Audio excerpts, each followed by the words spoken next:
आज मैं आपके लिए बहुत ही फनी वीडियो लेके आई हूँ। आप सुने, देखें और एंजॉय करें। जल्द वो दिन आने वाला है जब हम सब बेसनी सी शक्ल बनाकर कह रहे होंगे, नहीं नहीं आंटी रहने दे, इसकी क्या जरूरत है। रुक, मैं तेरे टोटे करा, मेरे वास्ते चूड़ियां क्यों नहीं लेके आया। आज का काम कल पर मत छोड़िए, क्योंकि कल फिर थानू मौत पै जानी है। पाकिस्तानी अवाम बिफोर ईद, ये ईद कब आएगी, ड्यूरिंग ईद, क्या बोलेंगी ईद यार, आफ्टर ईद, इतनी जल्दी गुजर गई ईद, पता भी नहीं चला। शेख की बीवी, तुमने इतने छोटे बाल क्यों कटवा लिए। शेख, नाई के पास वापस देने के लिए खुले 10 रुपए नहीं थे, मैंने इसे कहा 10 रुपए के और काट दो।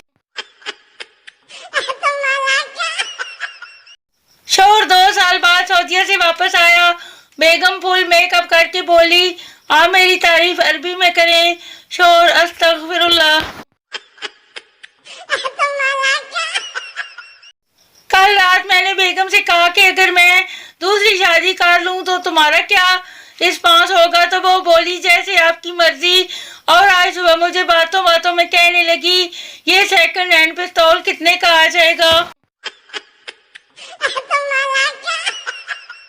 जितना गर्म पानी गर्मियों में टैंकी से आता है, इतना गर्म तो सर्दियों में गीजर से भी नहीं आता।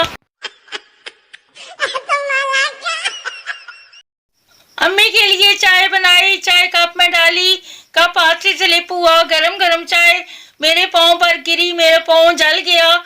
इस सारी सूरत पर अम्मी का पहला रिएक्शन, हाय मेरी चाय गिरा दी। अम्मी का दूसरा और फाइनल रिएक्शन, शुक्र है कप बच गया। हर घर में एक ऐसा शख्स होता है जिसका इफ्तार के वक्त मीटर शॉर्ट हो जाता है। पाकिस्तानियों का हज उम्रा से वापसी पर सबसे पहला और नेक काम आबे ज़मज़म में मिलावट करना। ईद के मौके पर बीवी की शॉपिंग से बचने का एक आसान तरीका, इत्काफ में बैठ जाओ, सवाब का सवाब, बचत की बचत। लड़की सरदार से, तुम खाली पेट कितने सेब खा सकते हो। सरदार, 4 सेब खा सकता हूँ। लड़की, गलत, तुम सिर्फ 1 खा सकते हो, क्योंकि जब तुम दूसरा खाओगे तो तुम्हारा पेट खाली नहीं होगा। सरदार, वाह यार कमाल कर दी, मैं अपने दोस्तों को भी बताऊंगा। सरदार अपने दोस्त से, तुम खाली पेट कितने सेब खा सकते हो। दोस्त, 6 खा सकता हूँ। सरदार, ओ जा यार, अगर तू 4 बोलता तो बड़ा शुगर लगना थी।